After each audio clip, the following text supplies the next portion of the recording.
Hi everyone, this is Richard Lomax and welcome along to the latest episode of the Slipstream Marketing Podcast. My guest today is Mandy Ellefson, and Mandy is the founder of Hands Off CEO.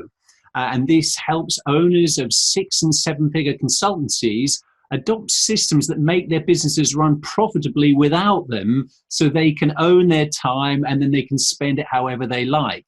Mandy is the host of the Hands Off CEO podcast, and her new book, Scale to Freedom, will be available shortly, I'm told. So today we're going to be discussing specifically how to scale your business and get your team to run the day-to-day. So hi, Mandy, welcome to the call, and it's great to finally meet you. Thanks so much for having me, Richard. That's good, that's good. Whereabouts in the world are you based, Mandy? I am in California. I'm in California, the United States, for those who don't know where California is. Right. So does that mean you're still enjoying balmy days that we would envy in the UK? Yes, most definitely. We've been having a few cold days, around 60 degrees. It's pretty cold here these days. Right. 60 degrees, and you think that pretty cold. That's good. I'm green with envy here, I have to tell you. I bet you are. Yeah. Okay. We'll get going with these sort of 5 main questions that I want to ask you. We're going to try our very best to stick to the sort of the 5 in 10 format, where you've got roughly 10 minutes to answer the questions, but it's not a strict deadline. The line's not going to go dead at 10 minutes. So it's just a way we try and keep things on track. So the first question I really want to ask you, Mandy, is to kind of explain the background to Hands Off CEO. What kind of motivated you to start that business, and particularly not just the titling of it, but what you aim to do in that business? Yeah, what motivated me to start this business is that I had royally screwed up in my first business, and I actually knew how to make a company run without me because I'd done that as a manager in a previous business that I had managed. Right. And I had so much freedom with this as the manager. And then I had my own company. It was design, marketing, web design type of company. And here I was, like about 9 months pregnant with my daughter, and this business did not run without me. And it was just one of those moments where I'm like, this totally sucks. Right. And so, after I had the baby and we sorted all of that out, what I really did a lot of research into this to really understand, why was I able to make this other company that I managed before run without me, but the one that I had, I couldn't. And what I did as I was learning that, and as I was starting to consult with people, what I realized was that the business that I had, I needed to leave behind and start this other business that later became Hands Off CEO, because I was able to impact people in such a deep and meaningful way that it was just my new obsession. It became. Right. And then I sold that other company to my partner at the time. Yeah. So I guess when it becomes your obsession and it's your passion, I mean, the obvious thing is that we all kind of, it's a cliche, but our biggest limiting resource is our time. And I guess there can't be many businesses out there, certainly small and medium-sized ones, that aren't struggling to think, how can I get this to run, but without my sort of constant interference? And I guess there can't be many businesses out there that aren't prepared to at least, listen to what you have to say.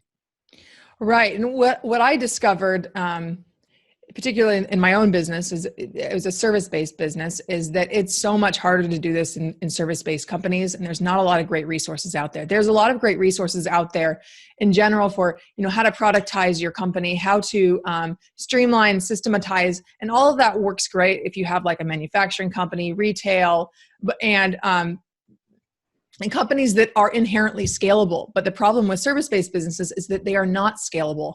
So that's one of the things that you run into, because the owner starts the business from this perspective of, I have this skill, I'm going to go out and sell this skill, and then it grows and grows and grows from there. And at some point, it kind of becomes a bit of a monster, because it's just eating up more and more of the owner's time, and your business is so dependent on you as the owners, you can't grow it without growing your time. And that's the problem we fix. That's your next question, I think.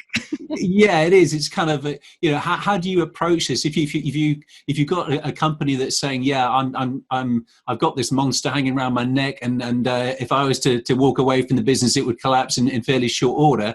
What kind of what problems do you tend to solve, or what methodologies do you get companies to adopt? Okay, great question. And not all the companies we work with are at the point where it's like a monster, by the way. I was kind of taking the extreme example. We've had fantastic success stories with some of the people who have had it the worst when they're like working 80, 90, 100 hours a week, and we can help them turn around things very quickly. But we also work with, a service-based company that is, maybe they're working 40, 50 hours a week, and they just want to be able to grow the company without working more and more hours. And they realize that the number one thing holding them back from growing the company is that it's so dependent on them and that they're so involved in the day-to-day. So what we do is we help them to make their business be able to run without them so that they can step away from the day-to-day. So the first step in doing that is to actually like attack their time, and find them 10 extra hours. And we do that with just a few tweaks. And we have a whole process on how we do that. It's called the Find Time Now system. And the roadmap I'll share at the end here. It will actually help you find that 10 extra hours yourself. You can actually download the roadmap and find that. That's 10 hours a month, is that right? No, a week. A week, wow. A week, yeah. So the kind of clients that we work with, that if they have, actually it's a requirement, that that 10 extra hours, it has to be worth at least $100,000 to their business. And so for some of our clients, it's worth $1 million to their business a year. Wow. Yeah. So in terms of how you actually you solve the problems, or you don't solve the problems, you give the clients the systems that they embed and that they follow. You free up their time, and then not just free up their time, but actually help them, I guess, systematize what they're doing so that they can step away from it. Yeah, that's definitely part of it. Yeah. So the first thing, before you can do anything, you really have to find that time, because otherwise, how else will you do it? The fact of the matter is you won't, because you just don't have any time, because otherwise you would have done it, right? Right. Yeah. And then the next thing that we do is we take a look at their service and look at, how can we take this service and make it scalable? Now, the common approach to do this is to productize the service. And what this basically does is it strips out a lot of the strategy, because that's the hardest part to scale. So in doing that, what happens is you've now commoditized a service. So what you have to do is you have to drop the price. And now you're turning your business into a volume-based business. Right. And it's significantly harder to sell that type of work. And it's going to become increasingly difficult to sell it as the global marketplace gets bigger and bigger. And there's always someone cheaper to do it. And now it's not just cheaper to do it within your community. It's in the country, and it's in the entire world. There's always someone cheaper to do it. So what we do instead is we look at how can we actually increase the strategy? How can we actually increase the quality and increase the scalability at the same time? And then we also look at how we can increase the fees as well, so that you actually have the profit and the cash flow to actually scale the company. That's another big mistake that a lot of service-based businesses make, is that they don't have the profit built into their business model to actually be able to afford to scale the company. So we help them fix that early on. Yeah. So, I mean, that combination sounds like utopia. And I can see, well, I can guess that where you worked with a lot of businesses and achieved significant successes. I mean, it sounds like that ideal combination of, I can spend less time in the business, actually make more money, and have a life for myself. So do you presumably get some pretty passionate or whatever kind of feedback from the clients you work with once they're making the changes? We do. And in many of our clients' cases, it absolutely changes their lives. In one case, I'll give you an example of Brandon, and this is another extreme example. Not all this extreme, but in his case, he was working till 1 o'clock in the morning every day. He had a nice 6-figure income for his business, and he had a team that he could count on. But at the same time, there was just too much going on, and he had to manage it all himself. It was turning away work, and what we were able to do is get him down from working till 1 o'clock in the morning every day, and sometimes through the night, he later told me, and we got him down to be working till 4 o'clock in the afternoon. So now he gets to see the sun on those days where it ends early, which was actually a big deal for him. His income was growing, so his wife was able to quit her job, and they were able to grow their family. He was actually able to, that was like the first stage of it, him getting to a reasonable place. and really being able to grow the company. And then he got down to a point where the company can actually run completely without him. That took 18 months to run completely without him. He spends about 10 hours a week in the business. Right. And then he has started another business too. So he doubled that company and he was able to do that because he was able to make it run without him. And then he was able to spend the rest of the time starting another company, applying the same principles that he learned from Hands Off CEO. So now he has 2 businesses working 40 hours a week or less, and he is making significantly more. Wow. Yeah. Sounds fantastic. So in terms of your own business, Mandy, obviously your passion came from having to do it for yourself first, and following or developing your own systems before you went out and started to help other businesses do the same. So is there any one event or any important sort of strategy that's done most to help you grow your business? Is that kind of an obvious question because it's what you actually do for others? No, I don't think that is an obvious question. I think that's a really good question, and I'm glad you asked it because this is relevant to the clients that I work with too. But I think it's relevant to all kinds of businesses. But the biggest thing that I've done that has made such an impact is looking at okay, this is our full process, and we can create this massive transformation for clients. Not everybody's ready for that right away or even believes it's possible, right? So what we do is we look at, what is this thing that we can offer a small bit and piece right up front so that there's this massive impact, and that we can also guarantee it, and that we could make it just stupid simple to move forward on it. And what we do is what we call ours is scalable growth intensive, and then they find 10 extra hours per week guaranteed with just a few tweaks. And then we do like this assessment and put together a scalability plan so they know exactly what they need to do in order to scale the company over the next year and reach whatever goals it is they have. Right. And that we put 100% happiness guarantee on. And that's one of the things I would recommend people do is look at what they can guarantee and make it it has to be something good, something that people really want.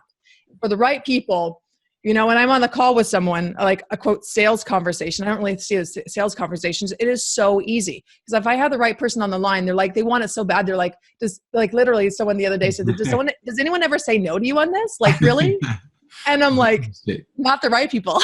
Right. So that initial offer, is it kind of like, even if they want to believe what you're offering, but perhaps are slightly skeptical, it's proved to them that they can find 10 hours a week extra. And then that kind of not just breaks the ice, that kind of gets them to believe, yeah, wow, you can really help me here.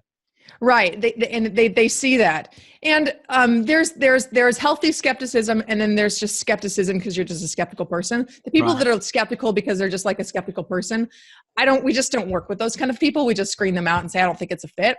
Right. Because there is growing as a hands-off CEO is a different type of growth. It's the kind of growth that is it's really based on this like letting go. And someone who is really negative, they tend to not, I just don't really want to work with them. No. We have a limited number of clients that we can work with. And I just would rather work with positive people who want to make a difference in the world, that if I find them, if I'm able to get them from going from like 60 hours a week to say like 30 or 40, I want to be working with people that the rest of that time, they're going to be investing in their family and making it better. Right. In their communities and giving back. Those are the kind of people I want to work with, not these negative Nancys. No. Whatever happens, they would find some fault or some reason why they can't do it or whatever. So exactly.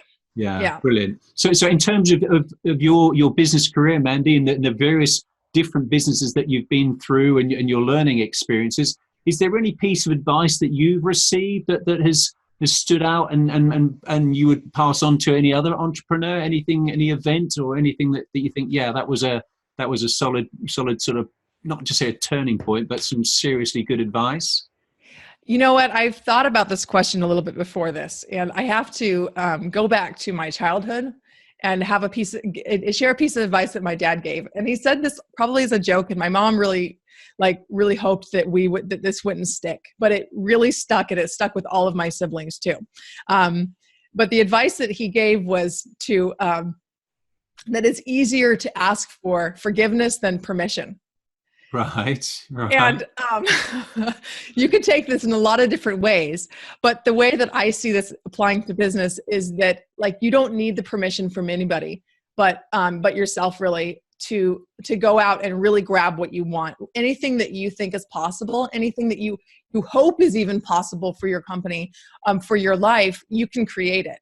And to just go out there and do it. And you don't need the permission of anyone else to just go ahead and just take it. That's fantastic. I mean, that's sort of that's almost like a life philosophy, isn't it? You can apply it to business, you can apply it to every area of your life, really, and you get one chance and make the most of it. Yeah, and I would watch my dad apply this principle, especially to, like, he was a salesperson. He sold aviation insurance, and he was a top producing salesperson. Like, he would be making as much as 10 or 12 other people would did in the office. Wow. And so really successful at it. And he was constantly at odds with the management, like, kind of bearing down on him and holding him back from actually being productive and actually delivering those results for them. So I think he took that philosophy in a way that he could actually just deliver the results and just, like, whatever they're going to do, I'm just going to do whatever it's going to take to get these results. Always in honest, ethical ways. Right. But I think that was one of the ways that I heard him apply it. Right. Yeah. I kind of get the sense that the hands-off CEO was kind of in your genes anyway. It was just going to come out sooner or later. And based on your dad's sort of advice, guidance, his outlook on life, it's obviously had a great impact on you. Yeah. It's funny because when we were kids, we had, I've told the story one other time publicly, but used to print out these job charts for us. And this was back when the printers were pretty new even. And he would type up on the computer these job charts that they were checklists for our jobs for the week, for cleaning the bathroom. And it was actually a contract. Right. And you had to sign the contract and date it. And your pay was docked 25% for every hour that it was late. Right. Wow. Yeah. And we got this every week. And this is like, so this is kind of the thing that I was raised with, and it was just second nature. Yeah. And we made fun of him for years, but then I found myself doing the same thing with my own children. Yeah. So, I think we often all get to a stage when you look back and you're thinking, did I just say that, or was it my father or my mother or whatever? So well, I'm sure it's had a major impact. So in terms of people listening to this episode, what kind of resources would you recommend to them? What can you offer people to really get a more deeper handle on hands-off CEO and the kind of what you do and how it works, the systems that you promote? Yeah, well, thanks for that, Richard. So, we had such a short time here for 10 minutes. It's got a little longer than that, but this Scale to Freedom system that I have, it's a 5-step system, and Find Time Now is just step 1 of that. But if you want to download my roadmap that outlines all 5 of those steps, I'm warning you now, it's a little dated. We're working on updating it, but we've had so much growth this year that we just haven't had a chance to update it yet. But everything does apply. And I would love for you to download this roadmap so you can find that extra time. And there's also a really fantastic planner that will you can actually, my clients use this planner, and actually I'll show you right here. I use this weekly planner to help me free up 10 extra hours per week to grow my company. So if you go to handsoffceo.com/roadmap, you can download those awesome resources. And I hope that it's of service to your audience, Richard. I'm sure it will be. Absolutely. Because I can't imagine there's many people out there that don't need more time. And, just having that kind of bigger vision for your business and that can be just pipe dreams unless you've actually got some kind of structure, some kind of methodology to extract yourself from the business, get it to work without constantly interfering in it. And I think those resources are going to be great. And we'll put links in the show notes to this episode as well, so people can go there and make the most of it. So yeah, it's been fascinating talking to you, Mandy. I mean, this is, as you say, slightly more than 10 minutes, but it could have been easy a couple of hours. So thank you for being so generous with your time. And I just, I'm really looking forward to seeing what kind of feedback we get from this episode, because I just think you've got so much value to offer people that it's going to go down really, really well. So thank you very much. You're welcome. It's been my pleasure. And if anyone listening to this has any questions about this, feel free to just reach out to me. My email is Mandy with an I, M-A-N-D-I @handsoffceo.com. And I'd be very happy to expound on anything that we've shared here that maybe didn't make sense to you or just That's very generous, very kind of you. Thank you very much, Mandy. And I look forward to keeping in touch and looking forward to the book and looking forward how your business is going to develop over the coming months and years. Thanks so much, Richard. Okay, thank you.